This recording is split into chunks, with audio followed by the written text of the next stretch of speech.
selamat siang dimanapun berada. Perkenalkan, nama saya Mistinal. NIM saya 1907010279.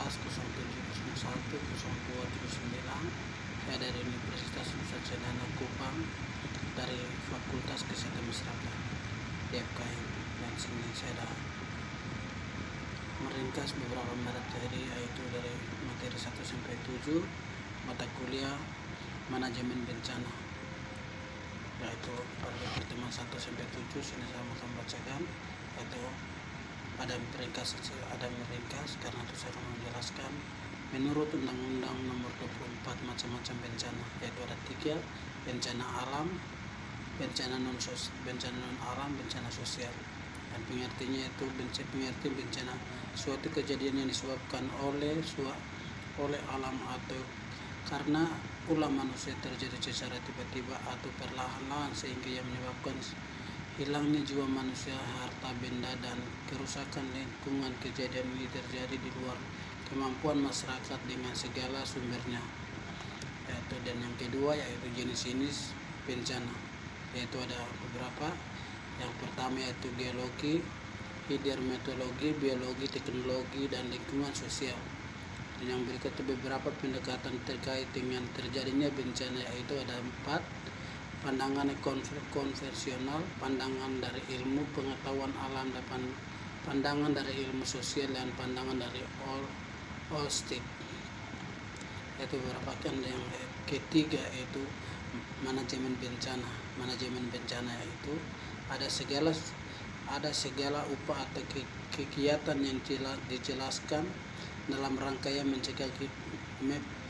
pencegahan, mitigasi, kesiapsiagaan tenaga darurat, dan pemiluhan berkaitan dengan bencana yang dilakukan pada sebelum, pada saat, dan setelah bencana. Beberapa peragaman dalam manajemen bencana, yaitu ada 4: bantuan darurat, mitigasi, pembangunan, dan pengaruhan dan resiko. Dan yang berikut yaitu materi yang kedua yaitu sistem manajemen, yang itu ada beberapa, yaitu kebijakan manajemen, identifikasi keadaan darurat, perencanaan awal, prosedur tenaga darurat, organisasi tanggapan darurat, sumber daya sarana dan pembinaan dan pelatihan dan komunikasi, dan identifikasi dan audit, dan identifikasi dan pelaporan. Itu yang materi kedua. Dan yang berikut itu materi ketiga, kesiapsiagaan dan penghadapan bencana. Elemen-elemen kunci yang sering digunakan yaitu 1 sampai 5. Yang pertama, bencana berdampak terhadap masyarakat. 2 yaitu bahaya besar, yaitu adalah yang sebuah peristiwa fisik atau yang dibuatkan oleh manusia dan secara potensial bisa memicu sebuah bencana. Yang ketiga itu resiko, probabilitas kemungkinan terjadi sebuah bencana. Yang keempat itu kemampuan, potensi, dan ketersediaan sumber daya dan mengatasi suatu ancaman atau terhadap atas dampak sebuah bahaya. Dan yang kelima yaitu karantan atau tingkatan dalam sebuah bencana, di mana masyarakat memiliki kecenderungan untuk kehilangan, kerusakan atas harta benda, dan kesengsaraan dan baik. Sini ada itu perbedaan antara kesiapsiagaan dan menghadapi bencana, mitigasi bencana, pencegahan. Itu ada beberapa, yaitu pencegahan bencana, kegiatan yang dirancungkan untuk memberikan perlindungan permanen dan bencana, yaitu yang pertama. Yang kedua yaitu mitigasi bencana, kegiatan yang ditunjukkan untuk mengurangi dampak bencana terhadap masyarakat serta lingkungannya.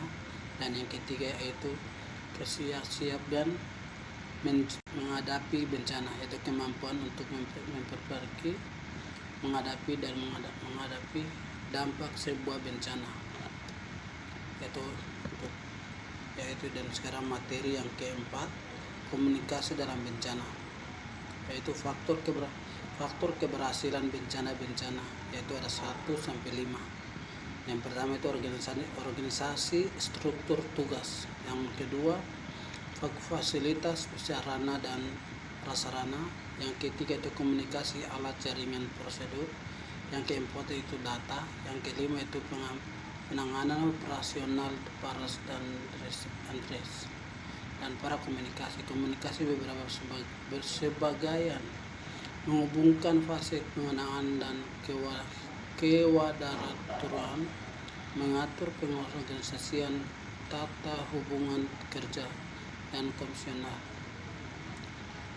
yaitu kerja serta sumber daya alam. Penanggulangan bencana yaitu ada 1 dan 2 komunikasi para rumah sakit untra dan rumah sakit antara rumah sakit. 2 itu komunikasi inter dan sektor.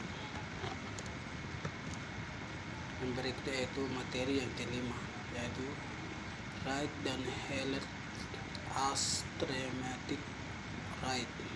Yaitu right merupakan rangkaian siklus manajemen kesehatan pada situasi bencana darurat. Petugas medis dan epidemiologis, sanitasi dan kesehatan lingkungan.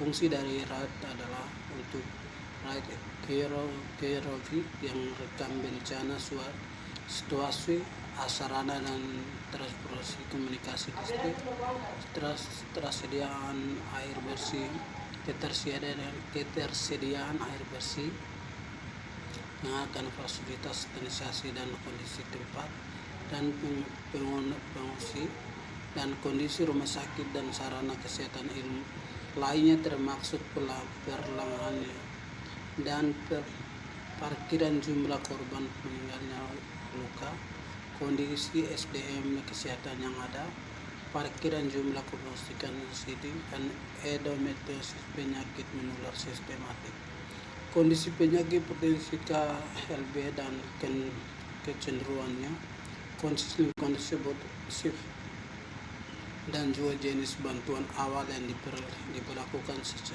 segera. Dan yang berikut yaitu pertemuan ke-6 surveillance dalam penanggulangan bencana.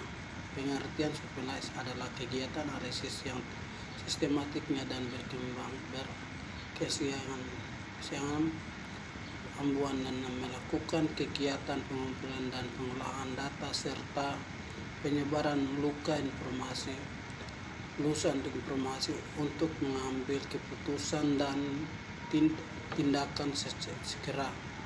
Para surveillance, pengendalian penyakit menular KLB, mempelajari riwayat alamiah penyakit, gambaran klinis dan epidemiologi sehingga dapat disuruh program pencegahan dan penanganan. Baik, sekarang kita akan masuk yaitu lanjut dengan cara yaitu ada 3 yaitu cara membuang sistem surveillance sistem bencana yaitu ada 1 sistem sangat tergantung situasi bencana yang mana misalnya situasi bencana gempa bumi, penyakit menular, potensi wabah, KLB dan lain-lain. Yang kedua yaitu substansi yang sangat tergantung situasi bencana yang aman. Yang kedua yang ketiga yaitu proses surveillance berlaku umum, pengumpulan, pengolahan, analisis, interpretasi, penyebar luasnya informasi untuk respon secara dini. Dan yang berikut yaitu kita akan masuk ke terima kasih. Materi dari saya ada kata-kata atau penyampaian saya yang kurang dipaham atau kurang mengerti, mohon dimaafkan, dan materi yang saya sampaikan ini kita bisa pahami bersama-sama. Sekian dari saya, salam, terima kasih.